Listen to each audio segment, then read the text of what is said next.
And oftentimes, we never know why a defendant chose a particular course of action.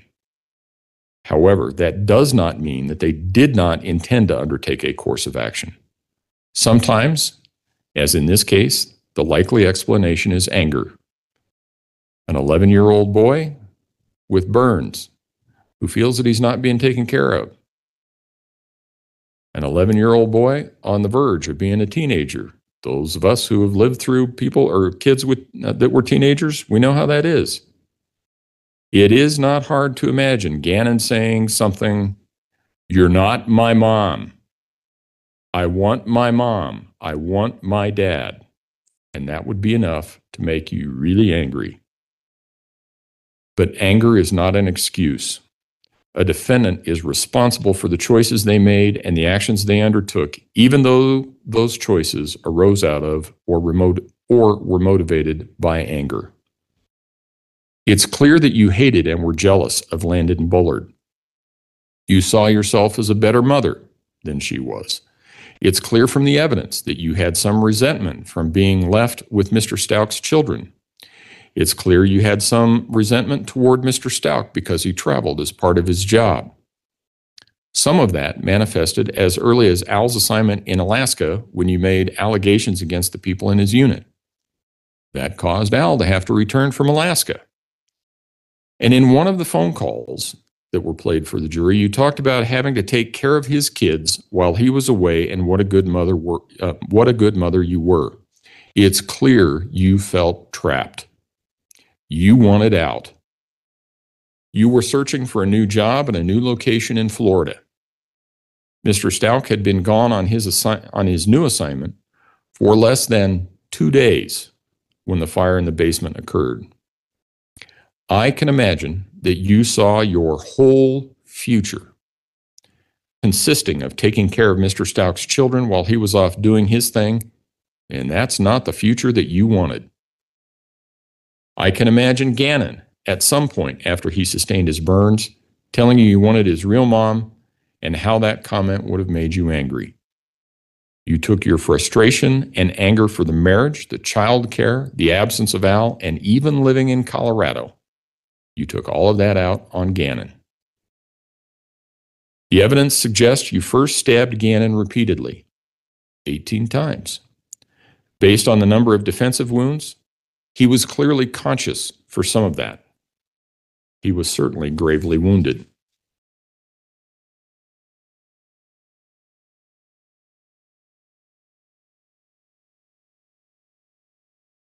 And chillingly, it would also explain how you were able to mimic the sound of Gannon breathing in one of your sessions with Dr. Lewis. Those were probably close to his last breaths.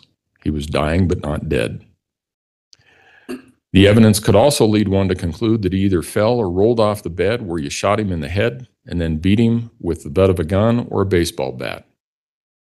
That would explain the blood found at different levels on the walls in Gannon's bedroom.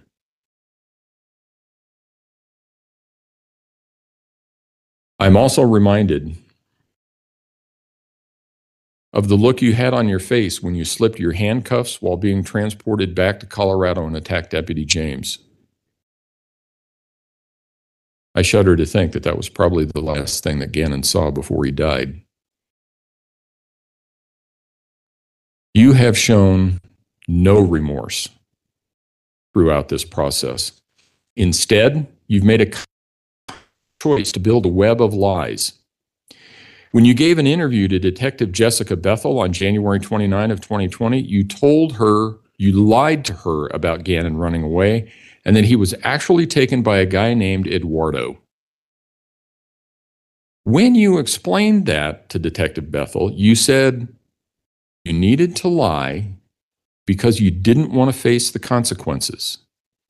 You told her that you were trying to come up with a plan about what you should do. And finally, you told her you really thought you could fix this.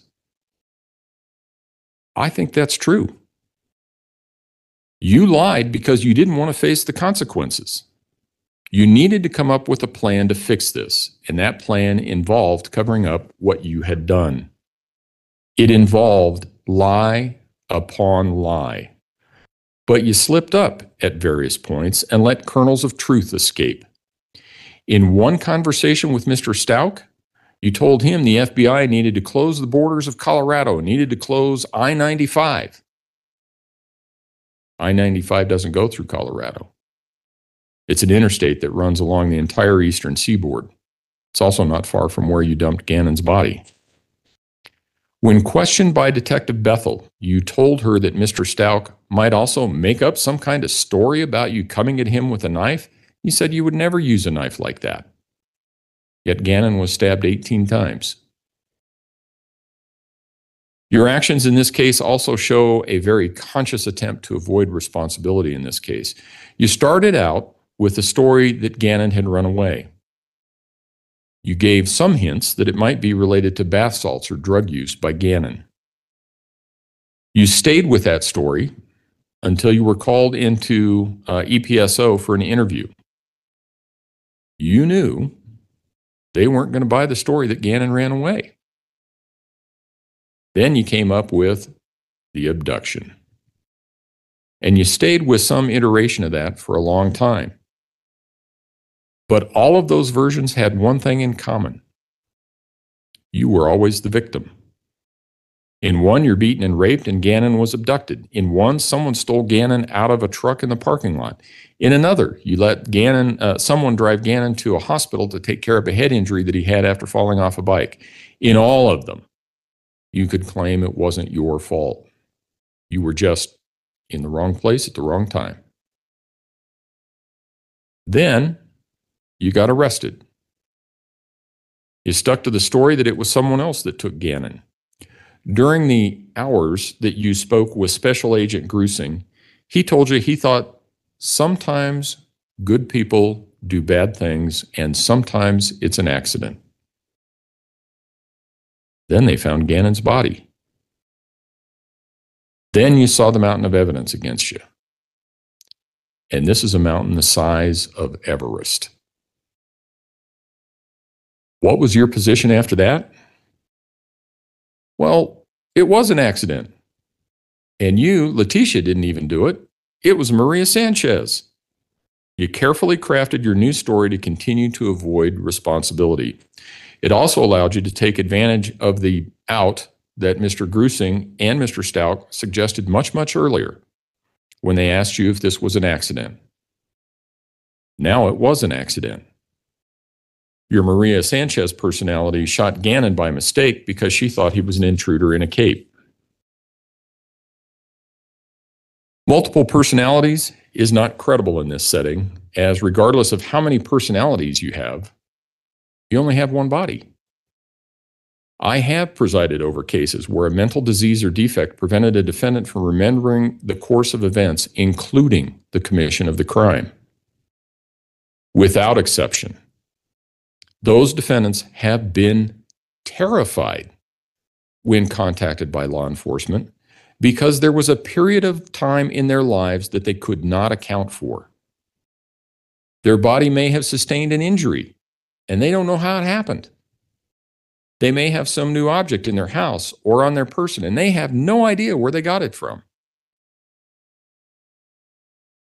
We all have free will, and we all make choices based on that free will. The people who suffer from the mental disorder you claim are terrified because their free will has been taken from them and they are being subjected to things and experiences they don't understand and don't have any recollection of. You didn't behave anything like that.